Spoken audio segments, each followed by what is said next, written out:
அணியினுடைய தலைவராக அதே கணிதத்துறையில எம்எஸ் 2ஆம் ஆண்டு படிக்கிற இரா வினோதனை வருகிறார். உங்கள் உற்சாகமான கைதட்டளவு.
காலையில நேரமா எழுந்து தலைக்கு குளிச்சு புது ட்ரெஸ் போட்டு அலங்கரிச்சுக்கிட்டு பொங்கல் வச்சு சூரிய பகவானுக்கு படையிட்டு மாட்டுக்கு கொடுத்துட்டு உறவினர்களோட சின்ன குழந்தைங்கள்லாம் ஓடி ஆடி விளையாண்டுட்டு இருந்த தனங்கையா பொங்கல் பண்டிகை.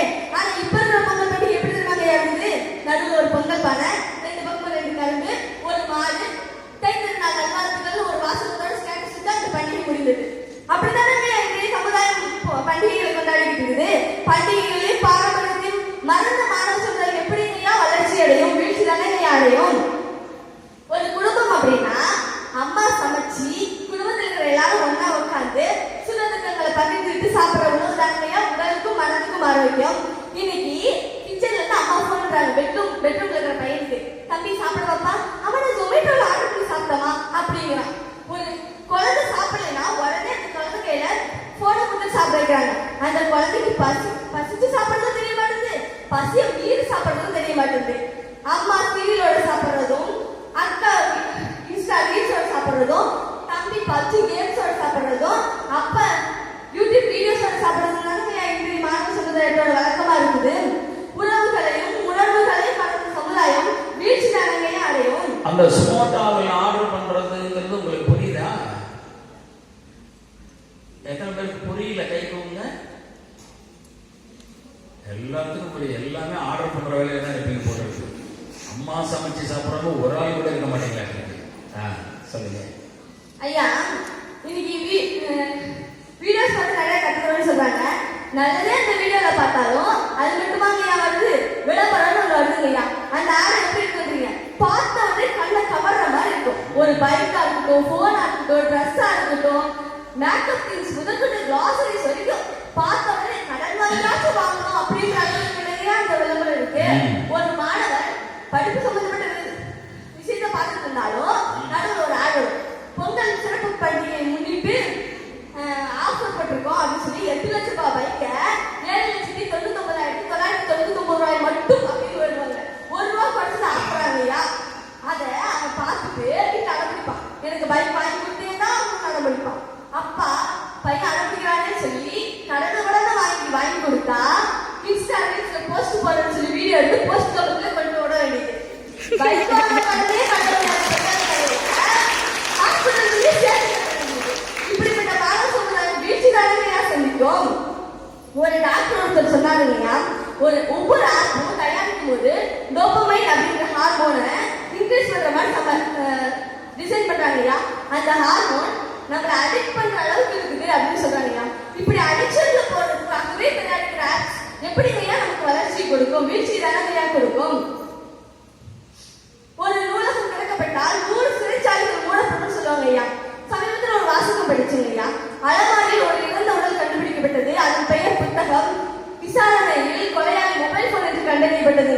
இன்னைக்கு புக்ல படிச்சா நமக்கு கான்சென்ட்ரேஷன் இருக்கும். ஒரு நூலகத்துக்கு போய் பாருங்க, அந்த நூலகத்துல அமைதியா இருக்கும், படிக்கிறதெல்லாம் நம்ம மனசு அப்படியே பையும். இதே போன் எடுத்து படிச்சு பாருங்க, அப்பதான் வாட்ஸ்அப்ல இருந்து ஒரு நோட்டிபிகேஷன் வரும், இன்ஸ்டாகிராம்ல இருந்து ஒரு நோட்டிபிகேஷன் வரும், யூடியூப்ல இருந்து ஒரு நோட்டிபிகேஷன் வரும். இதுல எங்கயா கான்சென்ட்ரேஷன் படிப்புல இருக்க போது எல்லாம் நோட்டிபிகேஷன் பக்கம் தான் போகுது. அப்போ அந்த கவனச்சிதறல கொடுக்குற மொபைல் வளர்ச்சியா கவனத்தை சிதறடிக்காம இருக்கிற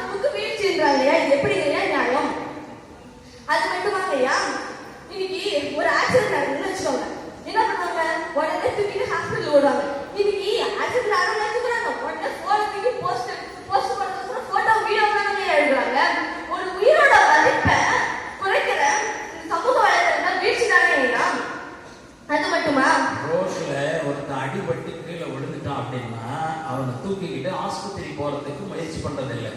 உடனே பாக்கெட்ல இருக்கிற போன் எடுத்து அதை போட்டோகிராஃப் பண்ணி 4 பேருக்கு அனுப்புற வேலையெல்லாம் இருக்காங்கிறத அந்த சகோதரி சொல்றத நீங்க ஒரு கைதட்டல் கொண்டு உற்சாகப்படுத்தலாம்.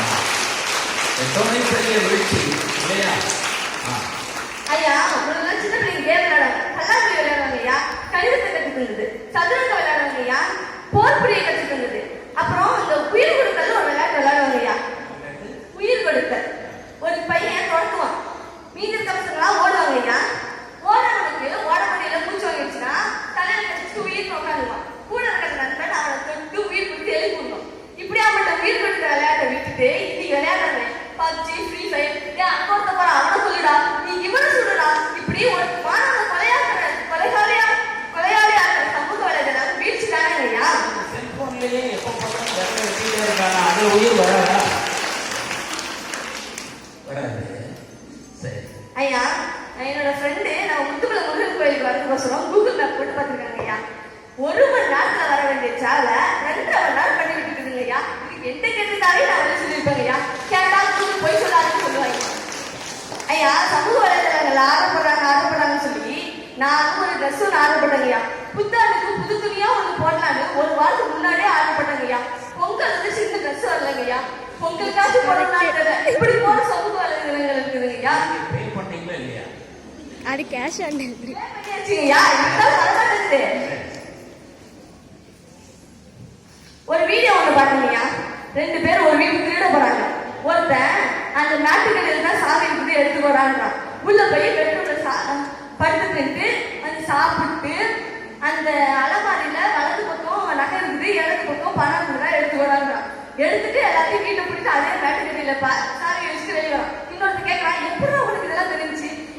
இந்த பொண்ணு இன்ஸ்டால டெய்லி ஸ்டோரி போடுண்டா, காலையில பல்லு தேய்க்கிறதுல இருந்து சாயந்தரம் தூங்குற வரைக்கும் ஸ்டோரி போடுறா. அதில் தான் கண்டுபிடிச்சா நாட்டுக்கடையில சாமி இருக்கிறது, அலமாரியில பணம் இருக்கிறதுன்றான். இப்படி நம்முடைய செல்வங்களெல்லாம் திருடு போறது தெரியாம சமூக வலைதளங்களை மூழ்கி இருக்கிற சமுதாயம் எப்படி வளர்ச்சி அடையும்? அது மட்டுமா, இன்னைக்கு சமூக வலைதளங்களால மாணவர்களுக்கு உள்ள பாதிப்பு பல இருக்குதுங்க ஐயா. கவனச்சிதறல், நினைவாற்றல் பாதிப்பு, கேட்கும் திறன்ல பாதிப்பு, பார்வை